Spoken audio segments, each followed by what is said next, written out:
Hello guys, it's me Muniba and welcome to Muniba's kitchen. तो आज मैं बनाने जा रही हूँ बनाना पैनकेक्स। ये नाश्ते की डिश है और जब सैटरडे और संडे को सब घर पर हों तो ये अमेजिंग डिश बनाकर फैमिली के साथ एंजॉय किया जा सकता है। तो आइए स्टार्ट करते हैं।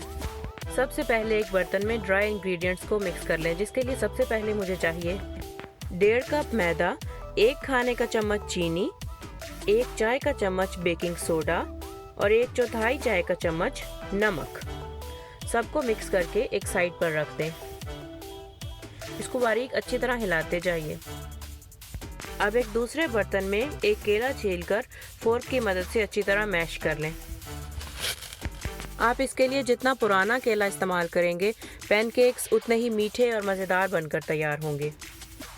मैं इसे फोर्क की मदद से पीस रही हूँ ताकि इसमें बनाना के कुछ पीसेस रह जाएं।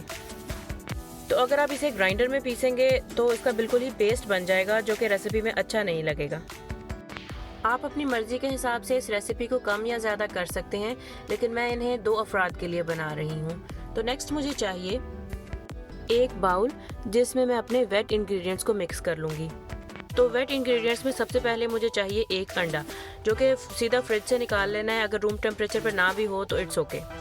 इसमें मैं ऐड करूँगी 1 कप दूध और 3 खाने के चम्मच मक्खन और इन वेट इंग्रेडिएंट्स को अच्छी तरह मिक्स कर लें। अब नेक्स्ट स्टेप में मैं अपने ड्राई और वेट इंग्रेडिएंट्स को मिक्स करूँगी और अच्छी तरह हिला लूँगी। देखिएगा इसमें कोई लम्स रह ना जाए। मुझे इस रेसिपी की सबसे अच्छी बात यह लगती है कि आप इस मिक्सचर को फ्रिज में स्टोर कर सकते हैं, ताकि सुबह के टाइम जब बच्चों को स्कूल जाने की जल्दी हो तो आप फ़ौरन फ्रिज से निकाल कर इसे पैन में इजीली बना सकते हैं। तो नेक्स्ट मैं इस मिक्सचर को हिलाने के बाद अपने मैश्ड बनानास इसमें डालूंगी और फिर इसको अच्छी तरह हिला लीजिए दोबारा। इसको ज़्यादा मिक्स करने की ज़रूरत नहीं है, क्योंकि इस मिक्सचर को कुछ थिक होना चाहिए। अब एक पैन में 1 टेबलस्पून ऑयल डालें। आप इसके लिए बटर का इस्तेमाल भी कर सकते हैं। और जब ये अच्छी तरह गर्म हो जाए तो किसी डीप चम्मच से इस बैटर को पैन में डालें।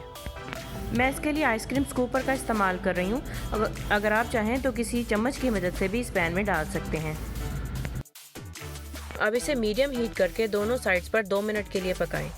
और जब इसकी एक साइड पर बबल्स बनने लगें तो इसकी साइड चेंज कर दें। और साइड चेंज करते ही आप देखेंगे कि दूसरी साइड कैसे ब्राउन हो गई है। अब इसे मज़ीद 2 मिनट के लिए पकाएं। अब इसके बाकी मिक्सचर के भी पैनकेक्स इसी तरह बना लें।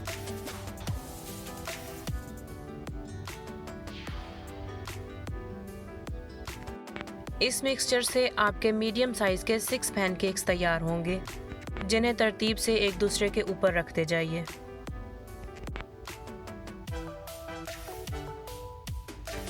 इसको हाई हीट पे मत पकाइएगा, इससे ये ऊपर से गोल्डन हो जाएंगे लेकिन अंदर से कच्चे ही रहेंगे।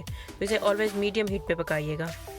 मेरे बच्चे इन पैनकेक्स को आइसक्रीम के साथ एंजॉय करते हैं। आप चाहें तो मेपल सिरप भी डाल सकते हैं और ये बहुत ही मज़ेदार बन के तैयार हुए हैं। तो इस संडे को आप पैनकेक्स बनाकर अपनी फैमिली को सर्व करें। रेसिपी अच्छी लगे चैनल को सब्सक्राइब करें, ताकि दुनिया की बेहतरीन रेसिपीज़ आप तक पहुंचती रहें। अपना ख्याल रखिएगा। अब तक के लिए इतना ही। Bye bye.